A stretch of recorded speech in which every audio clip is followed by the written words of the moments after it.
आयुष्यातली पहिली गाडी म्हणजे माझ्या वडिलांची टॅक्सी हा आणि त्याच्या मागे खूप इमोशन्स आहेत. कारण त्या टॅक्सीने आम्हाला सगळ्यांना घडवलं, आम्हाला सगळ्या भावांना शिक्षण झालं. माझ्या वडिलांची प्रश्नच नाही. त्या आयुष्यातली ती बैलगाडी. त्या गाडीची किस्से इतकी आहेत की धंदा कमी होत असेल का काय, तर माझ्या वडिलांनी अक्षरशः रस्त्यातून भजीपाव खाऊन वगैरे दिवस काढून जेणेकरून आजचा धंदा नीट व्हावा.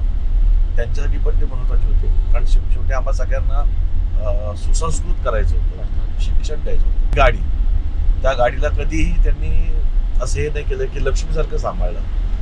म्हणजे रोज गाडी धुतलीच पाहिजे म्हणजे असं. नियमितपणे. हा, नियमितपणे. मग मी लोकदाराचे शो करत असेल तेव्हा पण कधी सकाळी पहाटे येणं गाडी दर रविवारी गाडीच्या आतमध्ये काथ्या म्हणून आपलं चिखल साठायचं आपल्या टायरच्या वर, हो ते पण साफ करत दर रविवारी. ते तुम्हीच सगळे साफ होय केलं. होय. ते माझ्या वडिलांची ती लक्ष्मी होती ती.